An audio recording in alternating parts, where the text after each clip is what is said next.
Nah, halo semua, kami dari kelompok 5 pada kesempatan kali ini kami akan mempresentasikan terkait dengan paragraf. Sebelumnya, perkenalkan saya Sabrina Amelia. Saya Wilda Darwani. Saya Dimas Pangestu. Dan saya Fabiana Sapsabila. Nah, yang pertama adalah kita akan menjelaskan tentang pengertian paragraf itu apa sih? Boleh kita? Baik, apa itu paragraf? Paragraf adalah bagian dari tulisan yang terdiri dari beberapa kalimat yang saling berkaitan dan membahas satu gagasan utama. Dalam sebuah tulisan, paragraf berfungsi untuk mengelompokkan ide atau informasi agar literatur dan mudah dipahami oleh pembaca. Umumnya, paragraf diawali dengan kalimat utama yang memuat ide pokok, kemudian diikuti oleh kalimat penjelas yang dapat berupa alasan, fakta, contoh, atau ilustrasi. Setiap paragraf biasanya membahas satu topik tertentu sehingga membantu pembaca mengikuti alur pemikir penulis. Oleh karena itu, paragraf memiliki peran penting dalam menyusun ide secara sistematis dan membuat tulisan menjadi lebih jelas serta efektif. Nah, selanjutnya kita masuk ke ciri paragraf. Apa sih ciri paragraf itu? Ada beberapa ciri paragraf. Yang pertama itu memiliki satu gagasan utama yang dimana setiap paragraf hanya membahas satu ide pokok sehingga pembahasan tetap fokus. Yang kedua terdiri dari beberapa kalimat yang saling berhubungan. Kalimat dalam paragraf saling berkaitan dan membentuk suatu kesatuan makna. Yang ketiga itu memiliki kalimat utama dan kalimat penjelas. Kalimat utama berisi pembahasan, sedangkan kalimat penjelas memberikan alasan, fakta, contoh atau penjelasan tambahan. Yang keempat itu disusun secara logis dan teratur. Urutan kalimat mengikuti alur yang jelas sehingga mudah dipahami pembaca. Kemudian ada menggunakan bahasa yang jelas dan efektif. Kata-kata yang digunakan tidak berlebihan dan dibantu dengan kata penghubung agar hubungan antara kalimat lebih jelas. Yang terakhir itu memiliki kesatuan makna. Sebuah kalimat dalam paragraf bersama-sama menjelaskan konsep utama secara utuh. Nah, selanjutnya kita punya materi di mana paragraf yang baik. Apa sih paragraf yang baik itu? Boleh saya lihat? Oke, paragraf yang baik itu terdiri oleh 5 elemen utama. Pertama itu ada kohesi yang disebut kesatuan tema, lalu koherensi kepaduan antar unsur, lalu ada ketuntasan gagasan, lalu konsistensi kata dan kerunutan penalaran. Nah, jika salah satu unsur ini tidak terpenuhi, maksud tulisan akan sulit dipahami oleh pembaca dan wacana menjadi terpecah. Dengan kata lain, 5 aspek tersebut merupakan ciri pokok paragraf yang efektif dan jelas. Nah, kita masuk ke kohesi yang akan dijelaskan oleh Oke, kohesi ini memiliki hubungan yang erat antara unsur-unsur bahasa dalam paragraf, kata, frasa, dan kalimat, sehingga seluruh bagian paragraf itu saling terhubung dan tidak berdiri sendiri. Kohesi juga membuat paragraf terasa menyatu dan membantu membaca memahami hubungan antar kalimat yang lebih mudah. Kohesi dalam paragraf dapat dibentuk melalui beberapa cara seperti penggunaan kata ganti, dia, mereka, hal tersebut, lalu ada kata hubung seperti hingga, tetapi, karena, dan selain itu, serta pengulangan kata penting untuk menegaskan topik yang dibahas. Dengan adanya kohesi, kalimat-kalimat dalam paragraf tetap berkaitan dan membahas topik yang sama secara dengan jelas. selanjutnya ada koherensi yang akan dijelaskan oleh Nah, sedangkan koherensif adalah hubungan makna yang jelas dan logis antara kalimat-kalimat dalam sebuah paragraf. Jika kohesi menekankan pada hubungan secara bahasa, koherensi lebih menekankan pada hubungan makna atau logika antar kalimat. Paragraf yang koheren membuat pembaca dapat mengikuti alur pemikiran penulis dengan mudah karena kalimat-kalimatnya tersusun secara teratur dan ide yang disampaikan terasa mengalir. Koherensi dapat dibentuk melalui beberapa cara seperti penggantian kata, pengulangan kata, penggunaan kata penghubung antar kalimat, serta gabungan dari beberapa cara tersebut. Nah, di sini ada cara membentuk koherensi. Yang pertama dengan penggantian. Mengganti kata dengan kata lain yang merujuk pada hal yang sama agar paragraf tidak monoton. Contohnya, Andi membeli sebuah kata baru untuk keperluan kuliah. Perangkat tersebut digunakan untuk mengerjakan tugas dan mencari bahasa dan mencari bahan belajar. Nah, kata perangkat digunakan untuk menggantikan laptop baru. Yang kedua adalah pengulangan, yaitu mengulangi kata penting untuk menegaskan topik yang dibahas. Contohnya ada pendidikan memiliki peran penting dalam kehidupan masyarakat. Pendidikan membantu mengembangkan kemampuan berpikir dan memperluas pengetahuan. Di sini di pengulangan ini kata pendidikan diulang 2 kali pada kalimat yang berbeda. Nah, yang C ada penghubung antar kalimat. Menggunakan kata penghubung seperti selain itu, namun, oleh karena itu, atau untuk memperjelas hubungan antar kalimat. Contohnya ada teknologi berkembang pesat. Selain itu, teknologi memudahkan berbagai aktivitas manusia. Namun, penggunaan berlebihan dapat menimbulkan dampak negatif. Yang D ada gabungan. Menggunakan beberapa cara sekaligus seperti pengulangan, penggantian kata, dan kata penghubung. Contohnya ada media sosial telah menjadi bagian penting dalam kehidupan sehari-hari. Media sosial memudahkan orang berkomunikasi. Selain itu, platform ini juga memungkinkan berbagai informasi dengan cepat. Namun, penggunaan yang tidak bijak dapat menimbulkan masalah. Nah, di sini tuh kita kenapa gabungan? Karena di sini kita kan ada pengulangan. Terus di sini juga ada penghubung antar kalimatnya gitu. Terus di sini ada basic. Nah, selanjutnya itu ada ketentasan paragraf. Itu ada ketentasan paragraf. Boleh? Dimas boleh? Jadi ketentasan paragraf itu, ketentasan berarti sebuah paragraf mampu menjelaskan gagasan utama secara lengkap. Ide pokoknya tidak hanya disebutkan, tetapi juga dijelaskan melalui beberapa kalimat penjelas yang mendukung.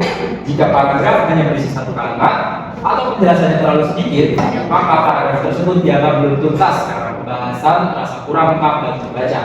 Paragraf yang tuntas biasanya dilengkapi dengan alasan, contoh, fakta, atau penjabaran yang mendukung gagasan utama sehingga pembaca dapat memahami isi paragraf dengan jelas. Contohnya, membaca buku memiliki banyak manfaat bagi seseorang. Melalui kegiatan membaca, seseorang dapat menambah pengetahuan dan memperluas wawasan tentang berbagai hal. Selain itu, membaca juga dapat melatih kemampuan berpikir kritis karena pembaca harus memahami dan menganalisis isi bacaan. Oleh karena itu, kebiasaan membaca sebaiknya ditanamkan sejak dini agar seseorang terbiasa belajar dari berbagai sumber. Nah, selanjutnya itu adalah konsistensi. Gimana konsistensi ini? Berarti seluruh kalimat dalam seluruh paragraf tetap fokus pada satu topik atau gagasan utamanya. Biasanya penulis itu harus menjaga agar tidak memasukkan pembahasan lain yang tidak berkaitan dengan topik paragraf. Jika terdapat kalimat yang membahas hal yang tidak berhubungan, maka paragraf menjadi tidak konsisten dan dapat membuat pembaca bingung karena arah pembahasan berubah. Paragraf yang konsisten itu membuat pembahasan terasa lebih fokus, jelas, dan terarah. Di sini ada contoh paragrafnya, yaitu transportasi umum memiliki peran penting dalam kehidupan masyarakat perkotaan. Nah, intinya di paragraf ini adalah konsisten membahas tentang si transportasi tersebut. Kemudian di sini ada keruntutan, di mana keruntutan itu berarti kalimat-kalimat dalam paragrafnya itu disusun secara teratur dan mengikuti alur yang logis sehingga pembaca itu dapat memahami isi tulisan dengan mudah. Paragraf yang runtut itu biasanya membuat ide yang disampaikan terasa mengalir dan tidak membingungkan. Keruntutan itu biasanya disusun dengan beberapa pola, misalnya urutan waktu, urutan sebab akibat, urutan dari hal umum ke hal khusus, lalu juga ada proses urutan atau urutan proses atau langkah-langkah. Nah, jika kalimat dalam paragraf tidak disusun secara runtut, biasanya pembaca akan kesulitan mengikuti alur pembahasan.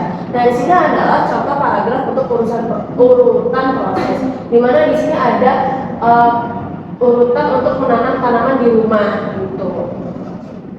Nah, selanjutnya kita masuk ke klasifikasi paragraf. Di sini klasifikasi paragraf itu bisa dibagi menjadi beberapa jenis. Di sini ada 3, yakni berdasarkan letak, berdasarkan fungsi atau pola pengembangan, dan yang terakhir adalah berdasarkan sifat.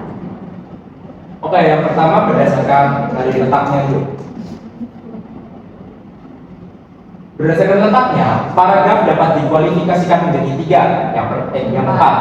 Yang pertama paragraf pengantar, yang kedua paragraf peralihan, yang ketiga paragraf pengembang, lalu yang keempat paragraf penutup. Yang pertama, paragraf pengantar. Paragraf pengantar adalah paragraf yang berada di bagian awal dari tulisan. Paragraf ini berfungsi untuk memperkenalkan topik yang akan dibahas serta memberikan gambaran awal kepada pembaca mengenai isi tulisan. Ciri-ciri dari paragraf pengantar ini, yang pertama adalah terletak di bagian awal tulisan, lalu yang kedua berisi gambaran umum tentang topik yang akan dibahas, lalu yang ketiga bersifat menarik perhatian pembaca, lalu yang keempat biasanya membahas topik secara mendalam. Oke, selanjutnya kita membahas dari contoh paragraf pengantar.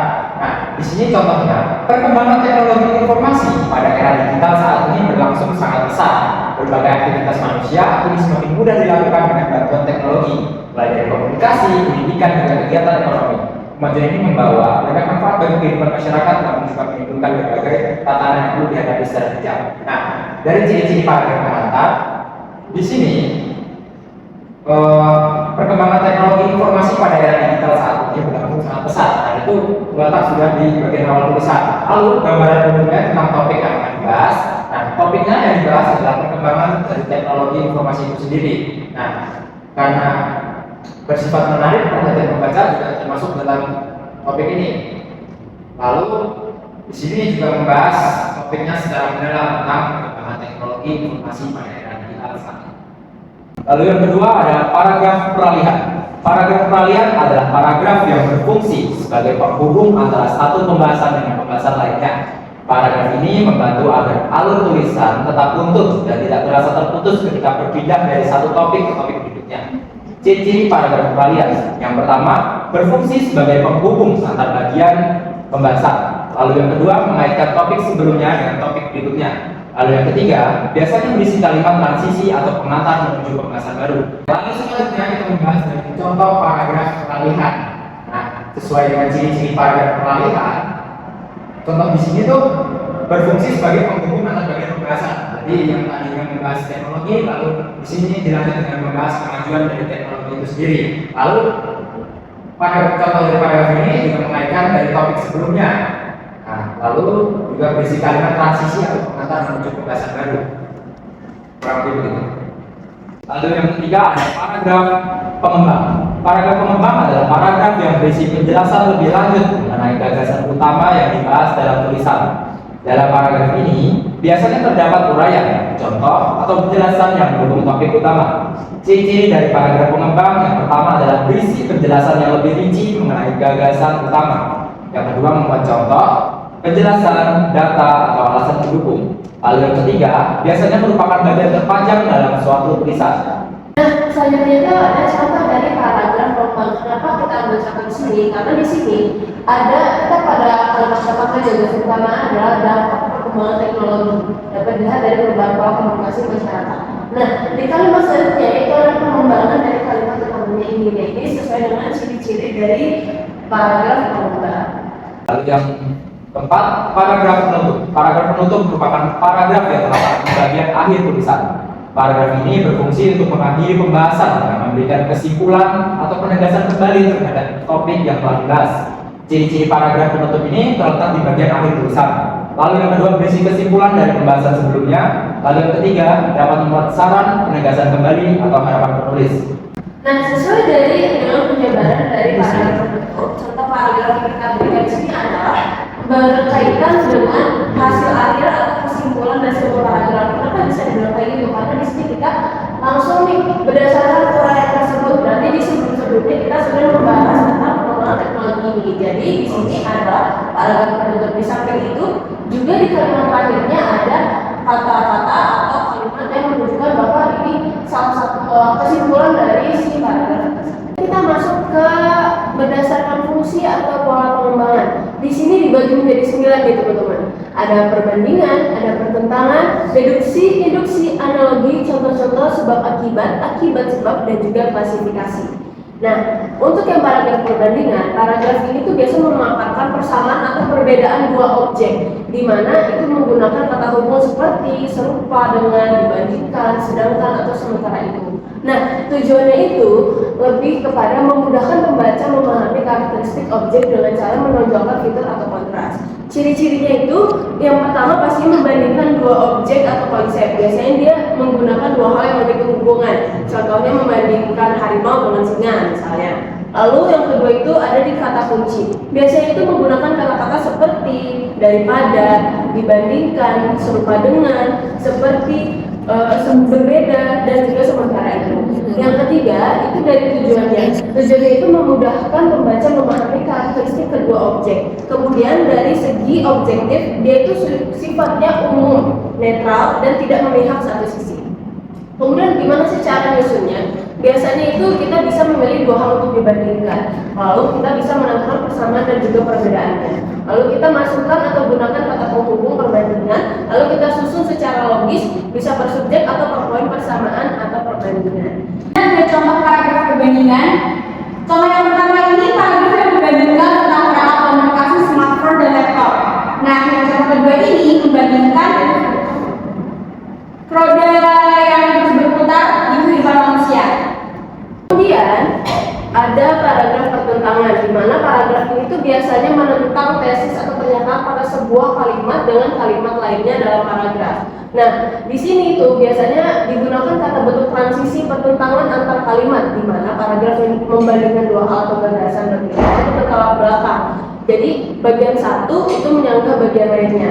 Ciri utamanya yang pasti itu dia menggunakan konjungsi seperti namun, tetapi, sebaliknya atau walaupun. Nah, polanya tuh sering digunakan untuk menegaskan keunggulan atau perbedaan nyata antara dua objek. Nah, ciri-ciri paragraf pertentangan itu salah satu adalah membandingkan dua hal pertentangan. Sudah pasti karena ini adalah paragraf pertentangan. Dia biasa menyoroti perbedaan yang ekstrim. Kemudian yang kedua itu menggunakan konjungsi namun, tetapi, melainkan, padahal, sebaliknya, meskipun, dan lain sebagainya. Kemudian yang ketiga itu pasti ada penyanggahan atau dia akan menyanggah. Kalimat berikutnya sering membatalkan atau menyanggah ide kalimat sebelumnya. Nah, kemudian untuk fokusnya sendiri dia cenderung memihak atau menekankan perbedaan. Kalau yang sebelumnya kan tadi dia tidak memihak ya. Kalau yang di pertentangan ini dia lebih memihak atau menekankan perbedaannya. Kemudian contoh kalimat ini ya, contoh kalimatnya. Dia sangat pintar tetapi sering malas mengerjakan tugas. Kemudian ada meskipun sudah malam dia tetap melanjutkan pekerjaannya. Bisa juga dengan saya ingin membeli kamera baru, namun uang saya belum cukup. Nah, Yang selanjutnya ada contoh paragraf pertentangan. Sesuai dengan ciri-cirinya, paragraf ini mempertentangkan sesuatu. Di sini seperti dia menawarkan fasilitas yang hidup di kota besar, menawarkan fasilitas yang lengkap. Tapi ditentang bahwa biaya hidup yang tinggi dan tingkat stres akibat kemacetan sering membuat stres penduduknya. kemudian kita masuk ke paragraf deduksi. Nah, paragraf deduksi ini paragraf yang inti atau ide pokoknya itu ada di awal paragraf. Biasanya ini itu dimulai dengan pernyataan umum, diikuti kalimat-kalimat penjelas yang lebih spesifik, dan polanya itu, pola pengembangannya itu adalah dari umum ke khusus. Bertujuannya itu memberikan pemahaman mendalam tentang ide pokok sumber awal. Ciri-cirinya yakni ada kalimat utama itu berada di kalimat pertama. Nah, terus dimulai dengan pernyataan umum lalu penjelasan khusus. Jadi rincian, contoh, lalu bukti. Terus biasa strukturnya itu ada ide pokok, ada kalimat penjelas pertama, kalimat penjelas kedua, dan selanjutnya. Ada contoh seperti daun kelor dikenal sebagai tanaman yang memiliki banyak manfaat untuk kesehatan. Ini sesuai dengan ciri kalimat pertama berada di kalimat pertama. Kemudian daun kelor merupakan sumber zat besi, kalsium, vitamin C, vitamin mineral dan riboflavin yang baik. Ini sesuai dengan ciri-ciri yang dimana dulu dari pernyataan umum lalu masuk ke penjelasan khususnya seperti rincian, contoh dan bukti. Ini sesuai dengan struktur seperti ide pokok, kalimat penjelas pertama dan kalimat penjelas kedua. Selanjutnya itu paragraf introduksi. Paragraf yang inti atau ide pokoknya berada di akhir paragraf, diawali dengan penjelasan khusus seperti fakta, bukti dan contoh, dan ditutup dengan kesimpulan umum. Pola pengembangannya adalah khusus umum yang berfungsi mengembangkan argumen atau gagasan secara bertahap. Ciri dan karakteristiknya, yang pertama itu ide pokok di akhir.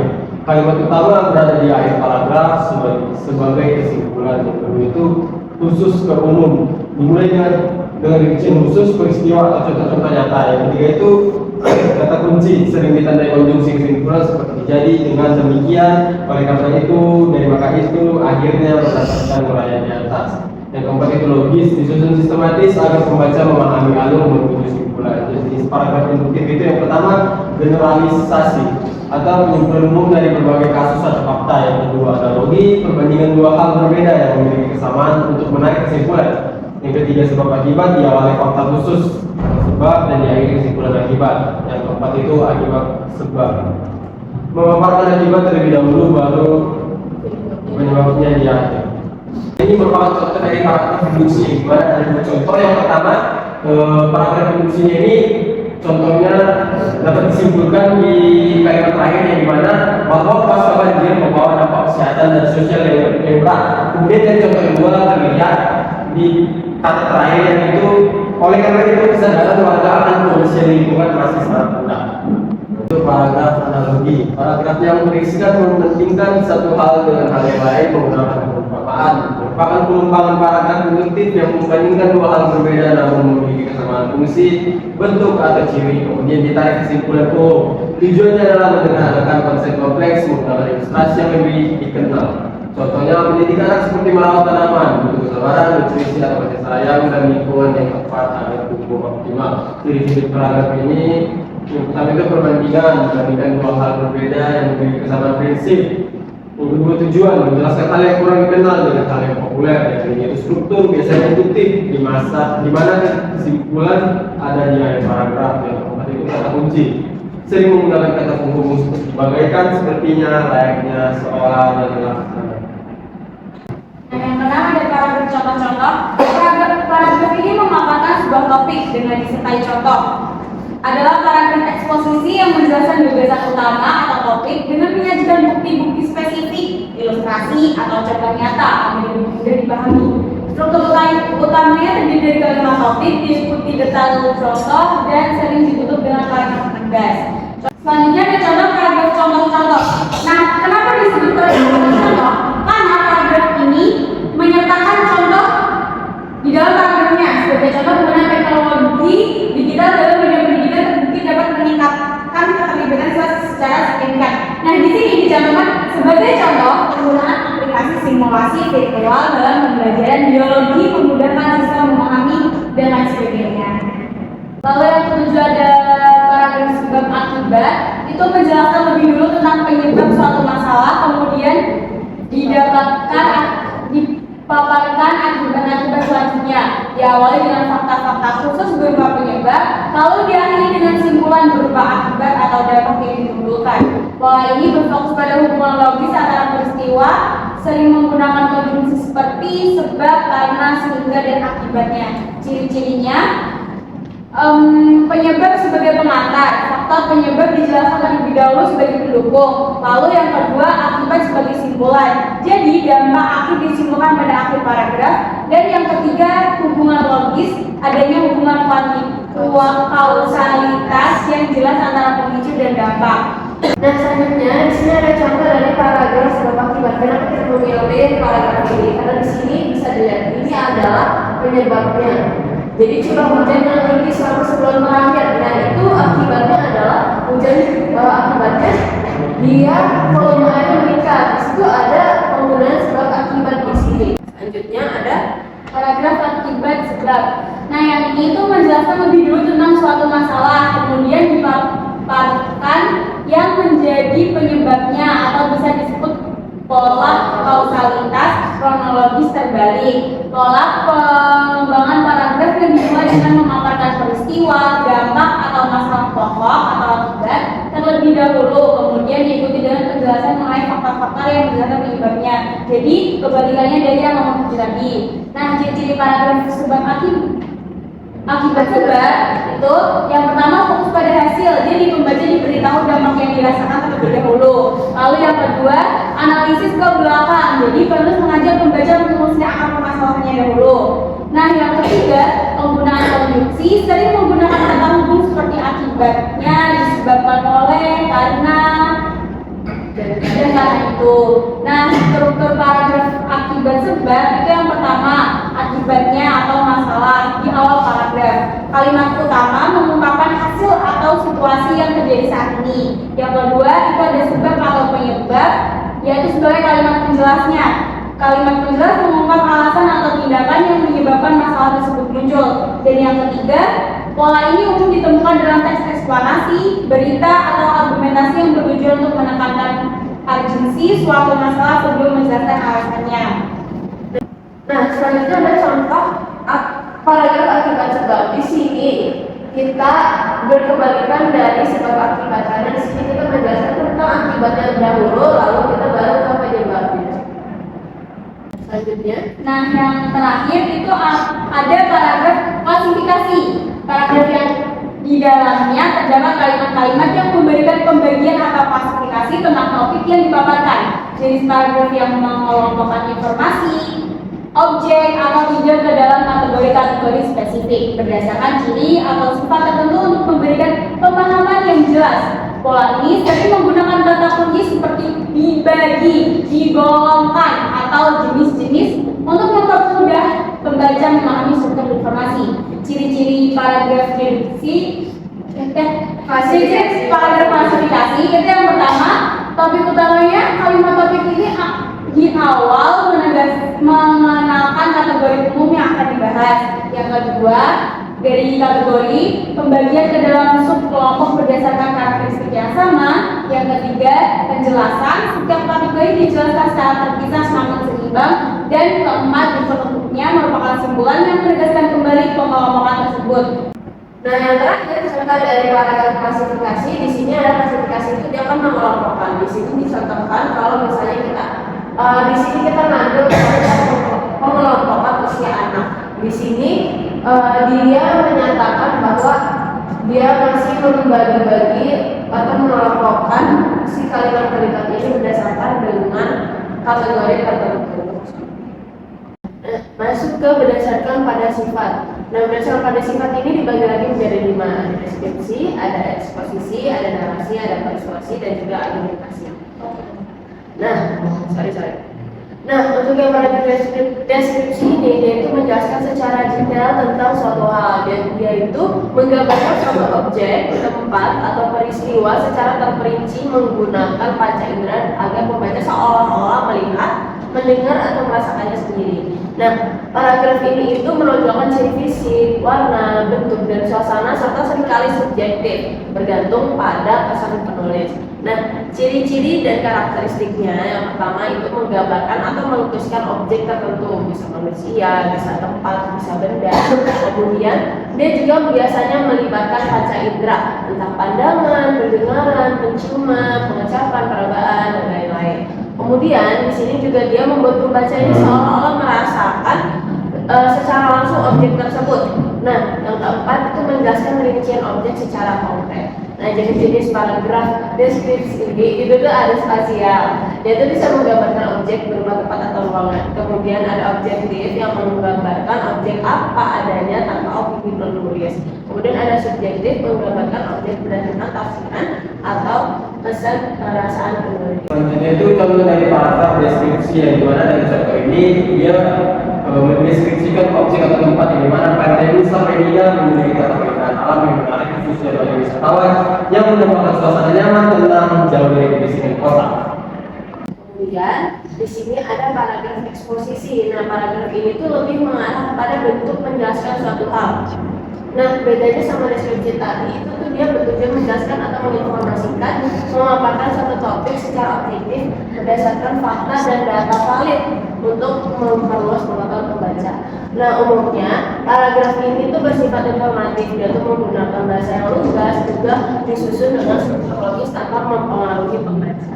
Nah, ciri-cirinya pasti tadi ada informatif, terus dia faktual, objektif, dan juga bahasanya tuh lebih lugas. Nah, di sini tuh ada beberapa jenis tentang paragraf eksposisi. Ada definisi, ada proses, ada deskripsi, klasifikasi, dan juga perbandingan antara kata. Selanjutnya ada contoh dari paragraf eksposisi atau proses. Yang di pada contoh ini dia menjelaskan proses cara membuat jahe merah. Yang dimana pertama cuci bersih ribuan jahe lalu memakan. Setelah itu sedih jahe. Kemudian tambahkan madu atau gula merah. Nah, ini sebaiknya diminum dalam keadaan hangat untuk mendapatkan hasil maksimal. Oke, selanjutnya paragraf narasi. Nah, di paragraf narasi ini lebih menekankan kepada pemaparan yang sifatnya subjektif. Penggunaan kalimat-kalimatnya cenderung kepada proses dialog yang bercerita kepada pembaca, menceritakan suatu rangkaian kejadian atau peristiwa berdasarkan urutan waktu.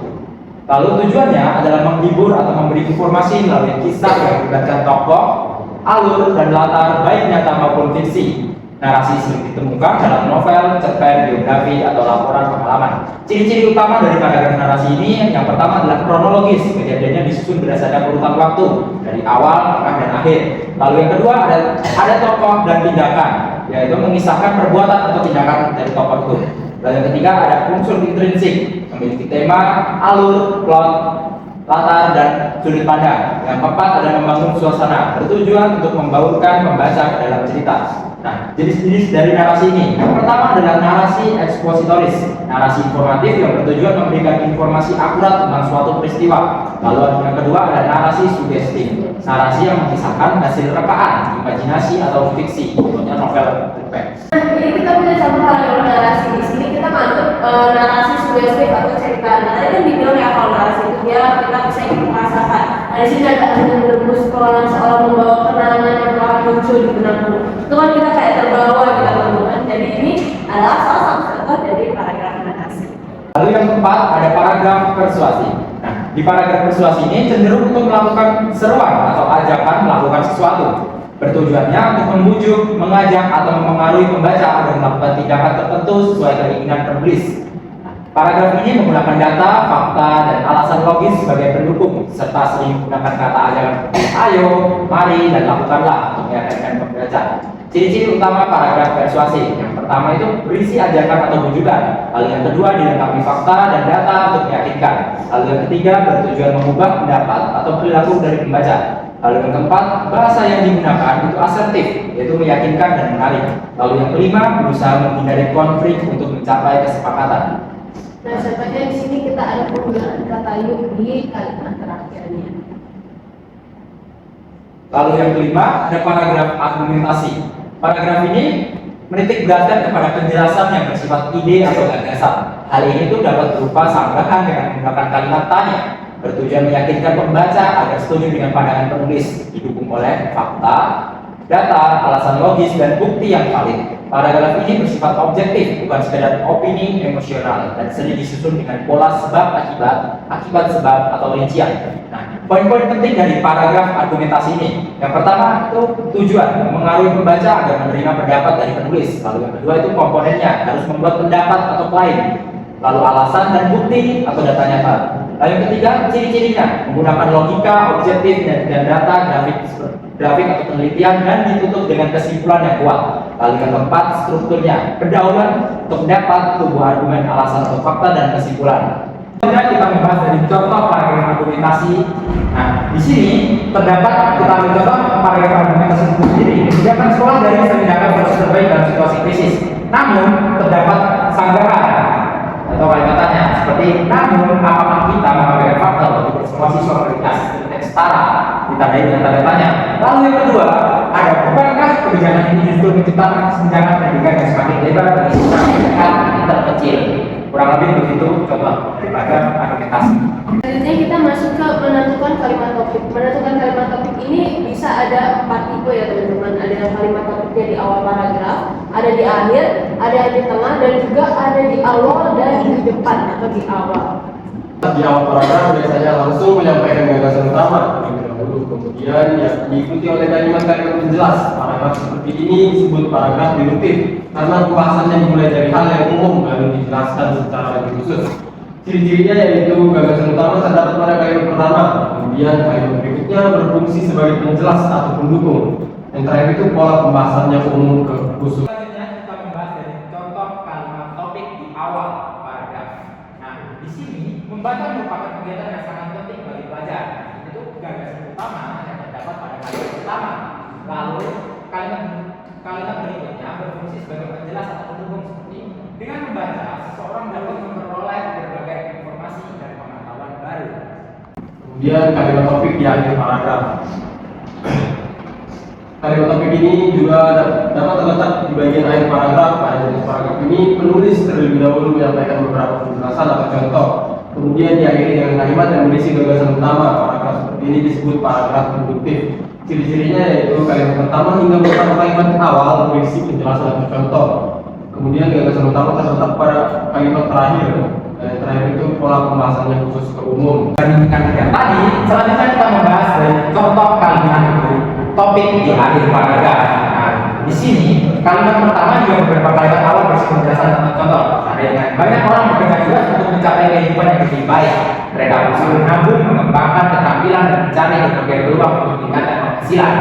Nah, gagasan utamanya juga terletak pada kalimat terakhir seperti semua usaha tersebut dilakukan pada dasarnya setiap orang yang memperbaiki kualitas hidupnya.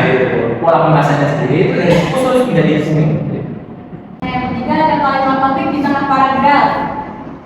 Kalimat topik juga dapat berada di tengah paragraf. Dalam hal ini, paragraf biasanya diawali dengan beberapa kalimat pengantar, kemudian diikuti kalimat yang berisi gagasan utama, lalu dilanjutkan dengan kalimat penjelas.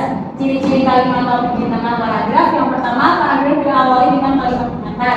Yang kedua, gagasan utama terletak di tengah paragraf. Yang ketiga, kalimat setelahnya berfungsi menjelaskan atau memperkuat gagasan utama. Ini contohnya.